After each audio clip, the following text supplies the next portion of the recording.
Bem-vindos ao segundo episódio do nosso podcast da Perink. Nós estamos a ter conversas com pessoas muito interessantes, de vários sítios do país, com histórias muito diferentes. E desta vez vamos ter uma conversa com a Marta Santana Godinho. Marta, obrigado por teres aceito o convite. Claro que é um sim. prazer. Esta é a primeira vez que estamos a falar pessoalmente. Nós trocámos algumas mensagens, mas digo-te já que é um prazer. Muito obrigado mesmo.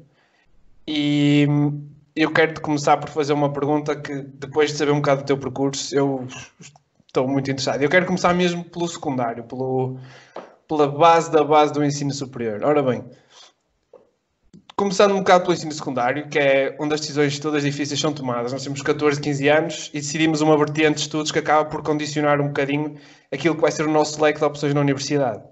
Tu próprio, numa das mensagens em que trocámos, disseste-me que desde pequena dizias que ias estudar ou matemática aplicada, ou design de interiores, ou robótica. Opa, coisas mesmo muito distintas umas das outras. Mas tu acabas de fazer uma coisa diferente, que não está nos cursos, digamos assim, não está no normal dos cursos de secundário. Segues artes e assistes na mesma aulas de matemática A.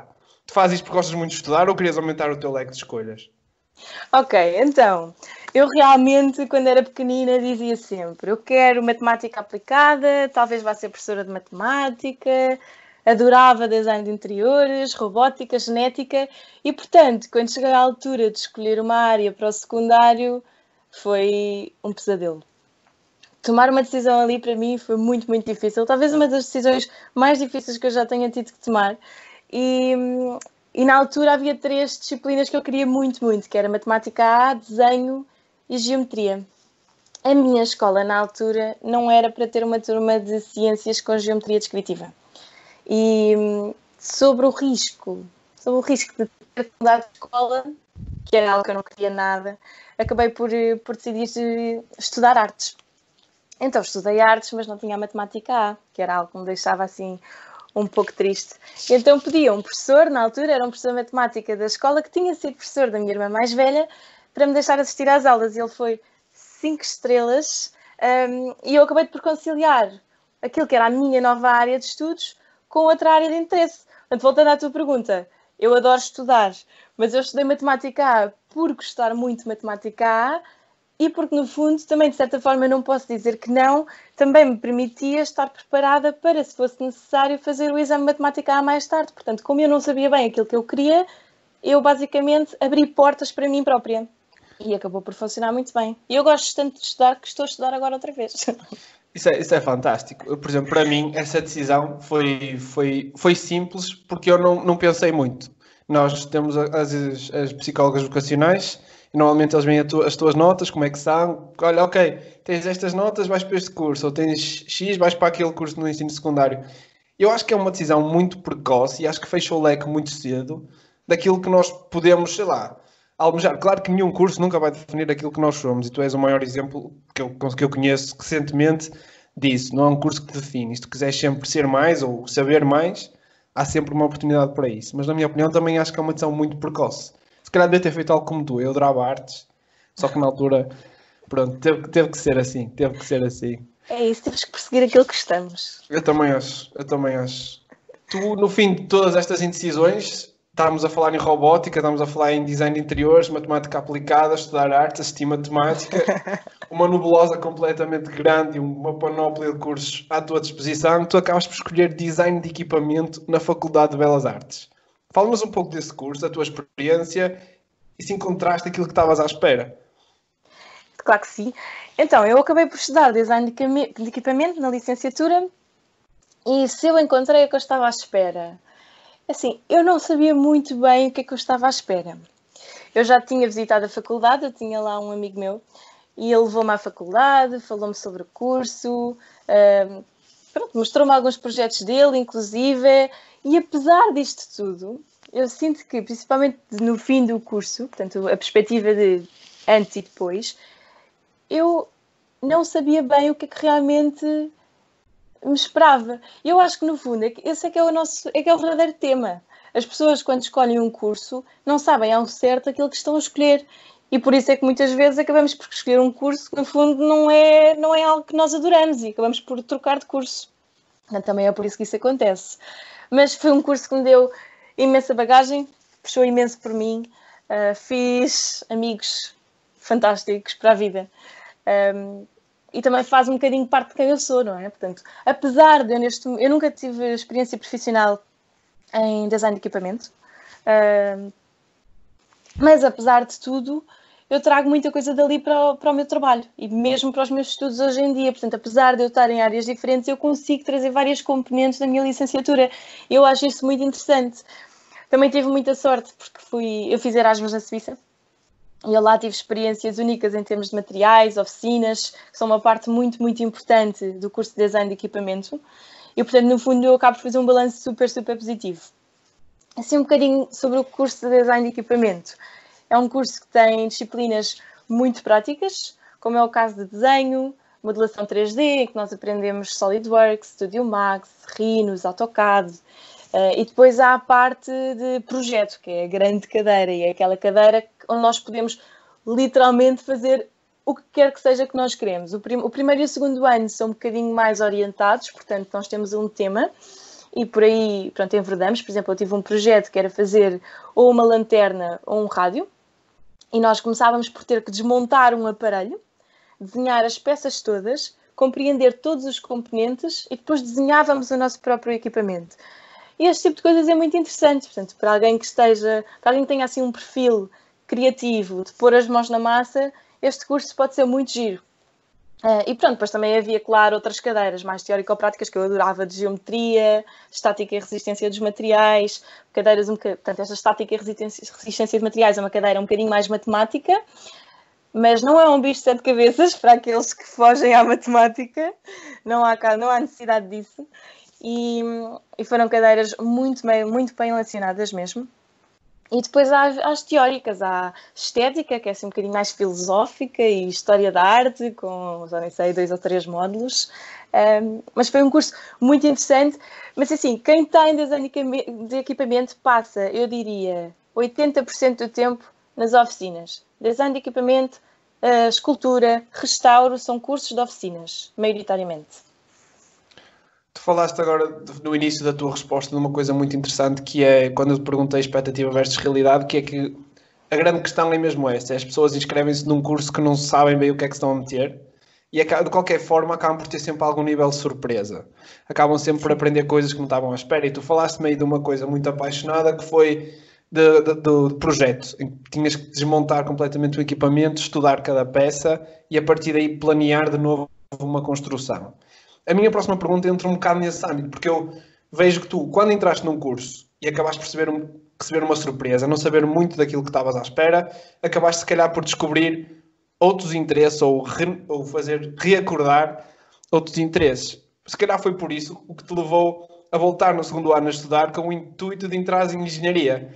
Não sei se foi mesmo esse o motivo, mas tu começas a estar outra vez para os exames nacionais durante o teu segundo ano de licenciatura, com o objetivo mesmo de candidatares a uma engenharia. Eu acho isto super interessante, tendo em consideração que estás em Belas Artes. Mas, no entanto, acabas por seguir, depois disso, um mestrado em Gestão na Nova com especialização em Marketing.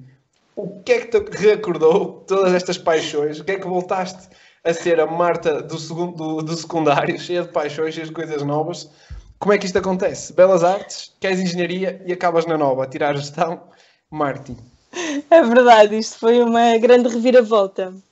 Eu, na altura, estava a estudar, portanto, em Belas Artes, e eu estava um bocadinho na dúvida se era exatamente aquilo que eu queria fazer. Portanto, eu estava a pensar um bocadinho mais à frente. Eu vou acabar o meu curso e a seguir vou trabalhar em quê, especificamente? E eu adorava a parte de modelação de 3D, tudo o que era ligado a programas de computador eu gostava muito, portanto, Illustrator, InDesign, pronto, e muitos outros. Mas eu também gostava muito da parte do produto em si. Mas sentia falta da parte analítica, sentia muita falta. Portanto, é a matemática outra vez aqui a entrar. Pronto, e por isso no final do segundo ano da licenciatura comecei a pensar, se eu quero mudar de área, convém preparar-me já, porque eu não ia acabar a licenciatura e depois ficar um ano a estudar para exames. Isso para mim não era uma grande opção, eu não queria fazer isso. E então pensei, vou começar a estudar. Então, nesse verão, comecei matemática e física e química. E realmente era esta a ideia. No início era mais engenharia mecânica e eu acredito que tenha vindo muito daqui desta parte do que tu dizes. Eu gostava muito do produto em si, do mexer, das peças, da forma como aquilo tudo funcionava, e aquilo fascinava-me, e eu entrava muito e dizia, epá, a engenharia mecânica se calhar era ideal para mim. E depois, eu tenho 2 engenheiros eletrotécnicos cá em casa, que são os meus pais. E eles também, desde sempre, que fazem do trabalho, também me interessa muito. Claro. E também sempre me disseram que acham que eu tenho um perfil muito bom para o que eles fazem. Não exatamente o que eles fazem, porque depois cada um está dedicado à sua área dentro... Claro, da engenharia, sim. Exato, mas sempre acharam que eu tinha assim muito perfil e efetivamente eu não acho que eles sejam errados. E comecei a sentir um shift para a engenharia eletrotécnica. Pronto, ainda não estava decidido, eu só estava naquela de vou fazer os exames, logo se vê. Entretanto, fui de Erasmus e quando voltei vinha com outra ideia na cabeça. O que é que me aconteceu? Como é que eu fui parar a gestão? A minha irmã mais velha, ela estudou gestão. Certo. Eu sempre tive um acesso diferente à informação sobre o curso através dela. E parecia-me que seria algo que eu iria adorar. Mas isto começou, acho que foi assim que começou, no fundo. Isto aliado ao facto de eu gostar muito de matemática, de sentir falta desta componente analítica, de gestão, no fundo, se interligar muito bem com o produto também, com o design de produto, e especialmente marketing. Porque marketing, dentro da gestão, era uma especialização que eu podia fazer, é uma especialização mais para o lado mais criativo e que, no fundo, é aprender a vender o produto e a procurar torná-lo mais adaptado para o cliente. E, portanto, acabava por ser 2 componentes, portanto, 2 backgrounds muito diferentes, mas que criavam valor um para o outro. E pronto, e aí fiquei com 2 opções, não é? 2 opções, mas que no fundo nenhuma delas era muito certa. Era um mestrado no qual eu ainda não tinha entrado e uma licenciatura com mestrado integrado para a qual eu tinha de fazer exames e ainda tinha que ter boas notas nos exames, porque nada era certo. Claro. Entretanto, eu recebi um e-mail do mestrado, eu não sabia o que é que queria fazer, mais uma vez. Eu recebi um e-mail a dizer que fui aceite. E eu, quando recebi aquele e-mail, antes de eu abrir, estava tão nervosa, eu percebi, é isto que eu quero. E depois abri, dizia assim um grande sim, e eu até chorei um bocadinho, portanto, aquilo de alegria, portanto, aquilo foi, ok, é isto que eu quero, e acabei por desistir dos exames. Não fiz os exames porque eles só têm validade de 2 anos.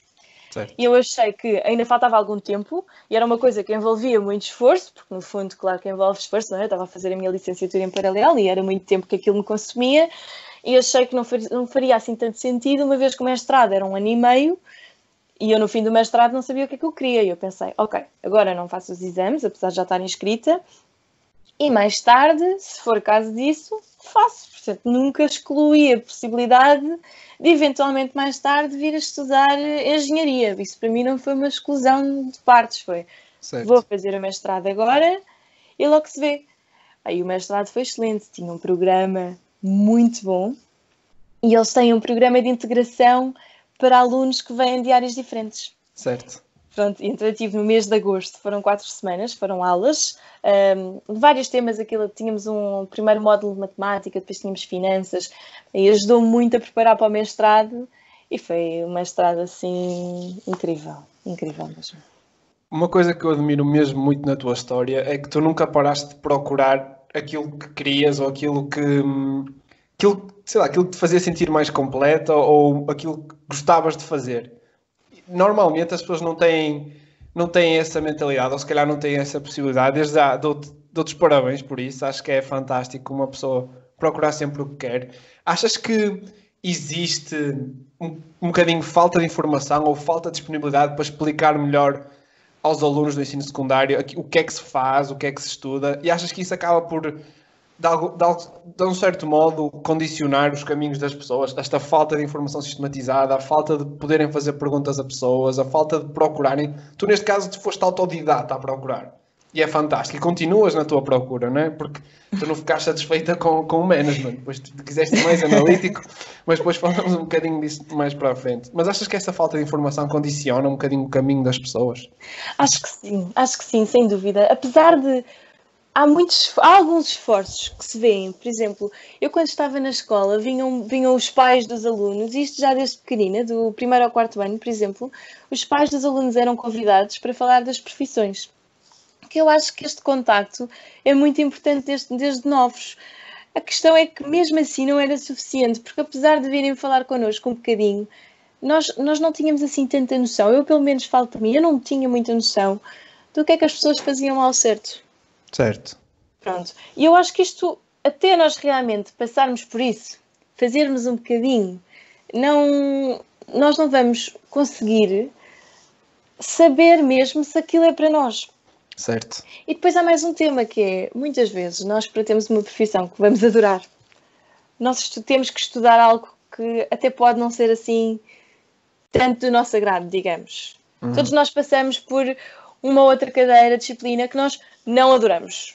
Eu diria que todos nós passámos por isso. Eu sem dúvida que passei, apesar de eu ter adorado os meus cursos. Portanto, há coisas que não são 100%. E porquê? Porque os cursos não são feitos 100% à nossa medida. Os cursos são genéricos e depois várias pessoas vão para esses cursos e depois há coisas que se vão aproveitar mais para a nossa profissão mais à frente e há outras coisas que não se vão aproveitar tanto. E eu acho que é realmente muito complicado porque nós, por exemplo, eu quando fui para Belas Artes, eu sabia quais eram as disciplinas que eu ia estudar durante a licenciatura. Mas se eu sabia o nível de detalhe, não.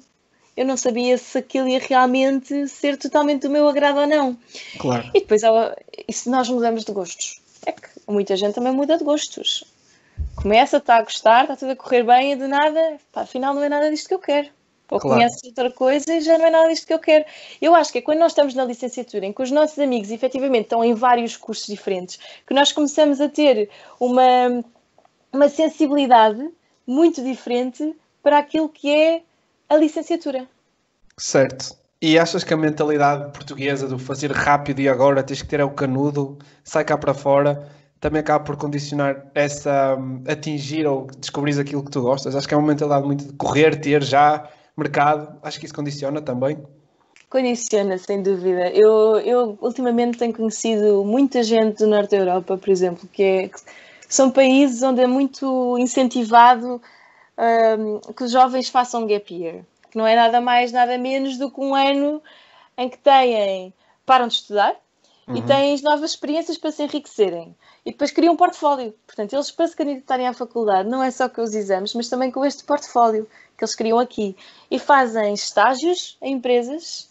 Portanto, na realidade, ainda não têm nenhuma licenciatura. E isto permite-lhes perceber portanto, eles tentam arranjar estágios em áreas em que à partida gostariam de trabalhar. E depois percebem se é aquilo ou se não é aquilo. É que muitas vezes, se não gostarem, também percebem, ok, não vou fazer isto. Certo. E é muito interessante, também conheci muita gente, eu tive a fazer voluntariado, a dar aulas de inglês no Camboja e conheci muitos dos voluntários que lá estavam em gap year. E, por exemplo, muitas enfermeiras, muitas pessoas a fazer a parte de enfermagem, apesar de ainda não terem tido a licenciatura, certo. E muitas outras mais no foco de educação, e que também acho muito interessante. Não só fazer voluntariado fora, mas também fazer voluntariado dentro do país. E mesmo que não tenha nada a ver com a área de estudo, porque é uma coisa que também nos ajuda a conhecermos um bocadinho a nós próprios. Certo, eu concordo. E há uma mentalidade muito diferente de Portugal, essa do gap year e de parar para trabalhar, para perceber o que se quer. Também tive a sorte de ter contato com pessoas assim, abriu muitos horizontes. E acho que é um caminho muito forte a seguir em Portugal.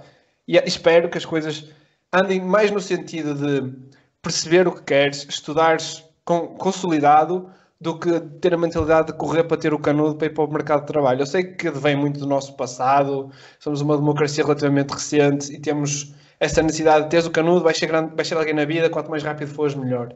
Mas pronto, é esperar para o melhor, é esperar que o ensino ganhe outro âmbito. E agora nós fugimos um bocadinho daquilo que era o design de produto, que é o marketing, que é o management e que é a tua história. Ou melhor, ficamos na tua história, mas fugimos um bocadinho dos cursos. Eu agora vou puxar de novo para esse lado. E eu quero te perguntar, tendo em consideração o skill set que tu tens, começas no design, passas para a gestão, Claro que tens sempre a matemática presente contigo. Passas para a gestão e agora estás na IMS, certo? Na nova IMS, a fazer uma coisa muito mais analítica. Qual é o teu skill set? É super variado. O que é que achas que isso te vai oferecer em termos de mercado de trabalho? O que é que tu esperas quando acabares o teu ciclo de estudos? Então, o meu skill set é variado, mas no fundo ele tem uma vantagem, que é os meus estudos, como eu disse antes, eles ligam-se muito bem uns aos outros. Tanto a minha licenciatura em design, como o mestrado em gestão, com a especialidade em marketing, e agora a minha pós-graduação, que é marketing digital e métodos analíticos, ou seja, mais uma vez também puxa um bocadinho para o marketing. Eu sinto que o mercado vê isto com olhos muito positivos. Eu sinto que cada vez mais as empresas estão à procura de pessoas que consigam fazer várias coisas e que por isso acaba por ter um percurso diferente, que é interessante e que pode ser transformado numa mais-valia. E não só em termos de empresas, por exemplo, mesmo quando eu me candidatei ao mestrado, o mestrado tinha vagas específicas para alunos que vinham de outras áreas.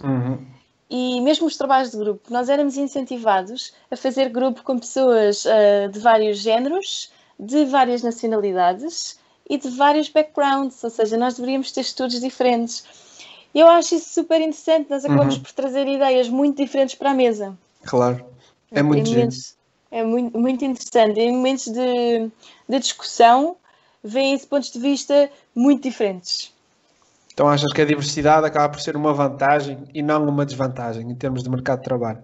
Sem dúvida, eu vejo como uma vantagem. Claro que por vezes é assim, a pessoa quando tem um background muito diferente, como é o meu caso, há momentos em que é preciso nós fazermos um esforço muito grande. Por exemplo, eu quando entrei no mestrado, custou-me um bocadinho, porque muita gente era vinha da licenciatura, não é? Portanto, já estavam familiarizados com os termos.